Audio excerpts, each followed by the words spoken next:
এই পৃথিবীতে প্রায় প্রত্যেক মানুষই চায় তার জীবনে অর্থের অভাব না থাকুক। কেউ চায় অনেক বেশি সম্পদ, আবার কেউ চায় অন্তত এতটা ভালো থাকুক যাতে স্বাভাবিকভাবে জীবন কাটানো যায়। কিন্তু সমস্যা হচ্ছে, অনেকের কাছে টাকা আসে কিন্তু বেশি দিন টেকে না।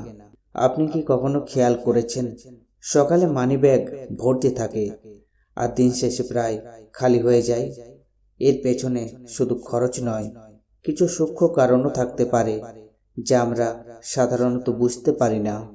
আজ আমরা এমন কিছু সহজ ও প্রাচীন উপায় নিয়ে কথা বলবো, যেগুলো মেনে চললে আপনার টাকার স্থায়িত্ব বাড়তে পারে এবং অপ্রয়োজনীয় খরচ কমতে পারে।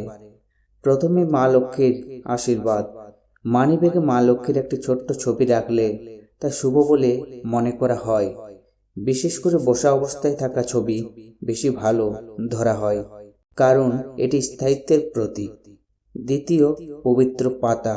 অসুস্থ গাছের একটি পাতা পুজো করে মানিব্যাগে রাখলে তা অর্থের প্রবাহ বজায় রাখতে সাহায্য করে, এমনটাই বিশ্বাস করা হয়।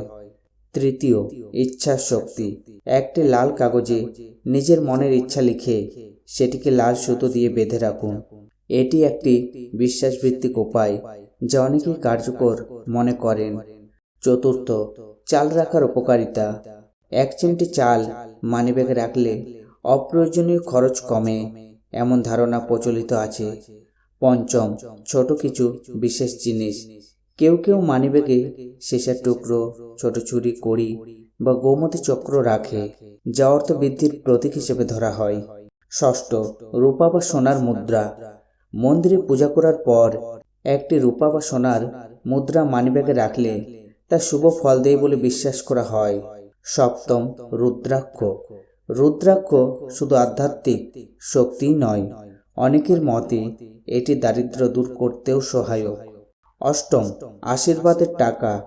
বাড়ির বড়দের দেওয়া টাকা যদি মানিব্যাগে যত্ন করে রাখা হয়, বিশেষ করে তাতে হলুদ বা কেশরের তিলক লাগানো থাকে, তাহলে সেটি সৌভাগ্যের প্রতীক হয়ে ওঠে। সবশেষ একটি গুরুত্বপূর্ণ বিষয়, মানিব্যাগ কখনো অগোছালো রাখবেন না। কুচকানো বা ছেঁড়া নোট রাখলে তা নেতিবাচক প্রভাব ফেলতে পারে, তাই সবসময় পরিষ্কার ও গুছিয়ে রাখুন। বন্ধুরা, এই ছোট্ট ছোট্ট অভ্যাসগুলো আপনার জীবনে বড় পরিবর্তন আনতে পারে। আপনি চাইলে আজ থেকে এগুলো মেনে চলতে পারেন। ভিডিওটি ভালো লাগলে লাইক, শেয়ার ও সাবস্ক্রাইব করতে ভুলবেন না এবং কমেন্টে ভক্তি ভরে লিখুন। জয় মা লক্ষ্মী।